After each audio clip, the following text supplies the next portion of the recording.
coming up on Influencing Entrepreneurs. Yeah, we sort of skipped over 7 years of eating ramen. It wasn't overnight? Yeah. Eating ramen in a dorm room. Someone actually commented to me recently. They said, wow, you're an overnight success 10 years in the making. Yeah. And I was like, yeah, seems about right.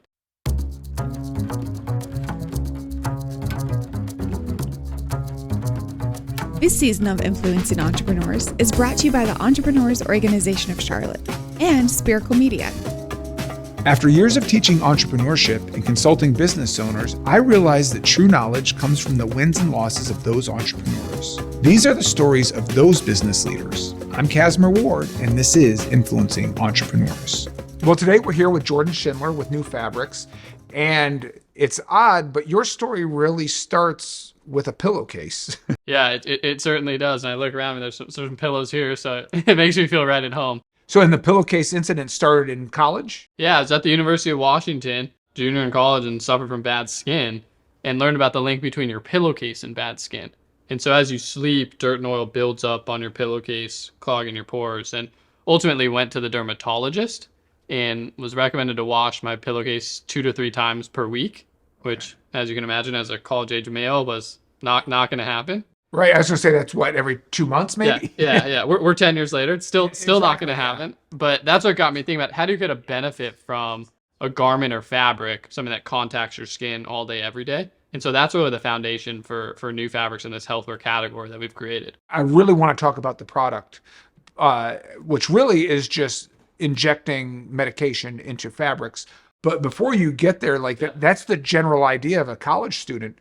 What's the first step? Do you just literally take some Neosporin and rub it on a pillowcase? Maybe that would have been the logical step, but for me, it was hop on a plane and go to Guangzhou, China, and see what actually exists on the market to see what we could actually utilize to create this solution. So had no desire to reinvent the wheel, was trying to look and see what technology existed, and ultimately was unable to find a technology where you could deliver through wash cycles in a consistent dose.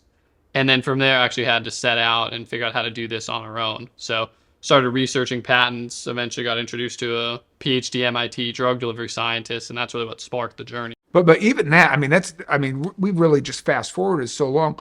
I mean, you identify a city in China like that couldn't have been randomly. No, Alibaba was my dear friend looking up the online marketplace. Right. Is basically just a network of manufacturers. And so I looked up manufacturers that could actually create different solutions onto fabrics.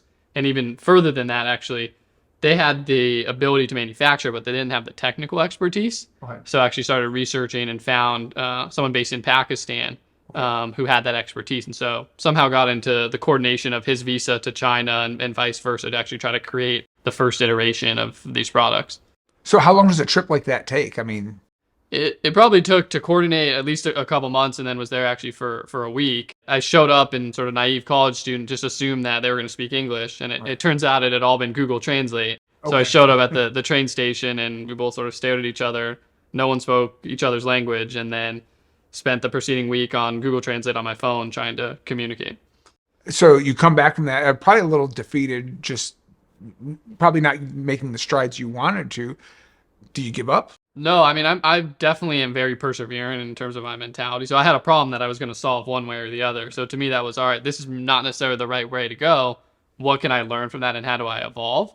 And then that got me back to researching, back to iterating to try to figure out a solution to my problem. You have a solution to, right now we're focused on bed pillows and, the sheets, the pillowcase. Yeah, sorry. So you were focused on that, but when we talk about a business model, while you're trying to find a solution, are you even thinking about what this market looks like? Are you thinking, how many people have the same issue that I could solve for? No, not at all. It started off with just sort of a pet project, trying to figure out how do I even solve for this and make it. Right? I had my own problem. I was really just trying to not have to do laundry 2 or 3 times a week. And I got to be honest, we will spend that much time to not do a chore. Apparently that seemed like cost benefit analysis worth it for a trip to China if I didn't have to do laundry 2 or 3 times a week. So when do you find out this is a larger market of one than a market of one? I think after I started researching, my friends were like, you're doing what? You're going where? And then started talking to both peers and students, especially moms sending their kids off to college.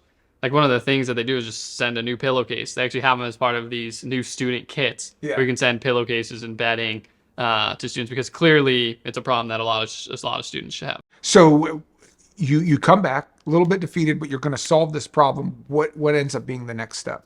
Next step was started researching solutions online. And I think two of the main problems that happened with the trip in China was, one, technology really didn't exist to deliver a controlled dose of an ingredient, and it didn't exist through consistent wash cycles.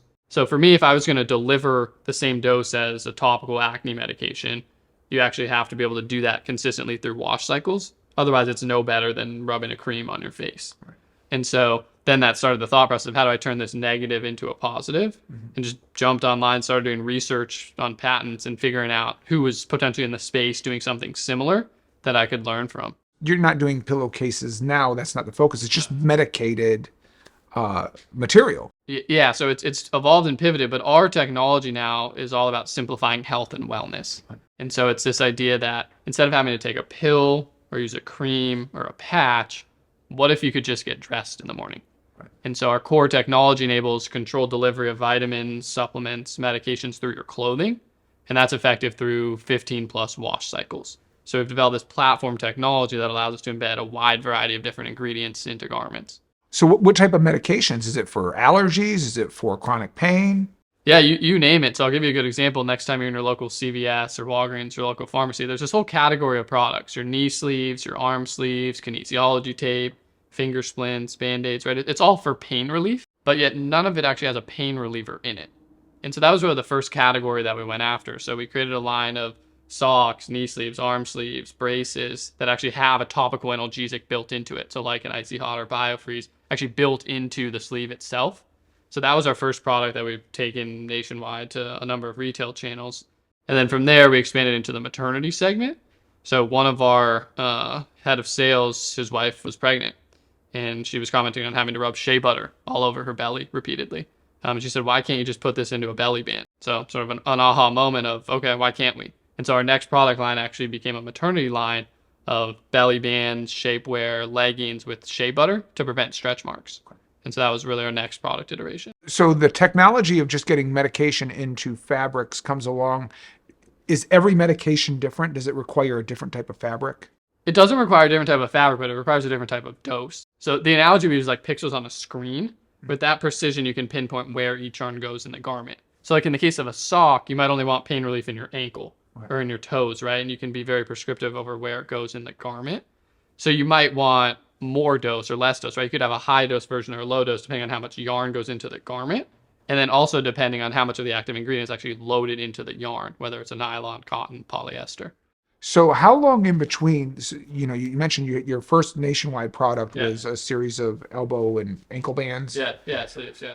How long is it, did it take to you where you get your first nationwide? Yeah, we sort of skipped over 7 years of eating ramen. It ramen. wasn't overnight? Yeah. Eating ramen in a dorm room. Someone actually commented to me recently, they said, wow, you're an overnight success, 10 years in the making. Yeah. And I was like, yeah, seems about right. Because there was 5 or 6, 7 years of development, R&D, back to the drawing board. And a lot of it started with, how do we actually put ingredients into yarn? That was step one. But then step two is, how do you actually get that to be a garment that is comfortable, that stretches, that wicks away moisture? And so that's actually what prompted me to move out to North Carolina to be in the heart of advanced materials, textile manufacturing. So 5 years ago, I actually set up shop in Conover in the Manufacturing Solutions Center, which is a facility designed to promote and grow the domestic textile industry. So it's an incubator of sorts that's got knitting machines, textile testing, flammability, moisture wicking, you name it. $50 million worth of equipment that we couldn't afford on our own. And so setting up shop in that building allowed us to get to market a whole lot faster. Now, in those 7 years, are you only working on Nufabrx? Are you working in other jobs? Like, what are you doing? Yeah, I joke. I've never had a real job in my life. So straight out of college, I started doing this. So we raised some early investor capital, enough to get us sort of to the next buoy, and then continue to develop, try to get some early revenues from some grant funding. But it was, full 7 years before went down to Bentonville and met with the buyer at Walmart, which turned out to be our first customer. So Walmart is a first customer. That's got to be overwhelming, because that's more than trial by fire. That's sacrifice in the volcano. Yeah, I think a little bit of its pros and cons. So flew down to Bentonville and met with the buyer in Arkansas at Walmart, and in 2 minutes he goes, I get it. There's this huge correlation between people buying braces and pain creams. Why not put the two together? And so fortunately or unfortunately, depending on how you look at it, they rolled this out nationwide to every Walmart store without running a test. And so then it was great validation, but back to the drawing board of how do we make 1 million of these things? Right. And so Walmart became our first customer with a nationwide rollout in late 2019. So how do you scale that quickly so you can, fulfill that demand? Yeah, get on the phone and be like, how do we make enough of these things? Fortunately, we had some really good contract manufacturing partners, and we're able to scale up and have some great investors that have supported us along the way to allow us to scale. Everything we do is made in North Carolina. It's made here domestic. So that allowed us to get our supply chain together a lot faster than if we were having to source products from overseas. But we were able to scale quite quickly. And the nice thing about Walmart is they buy seasonality.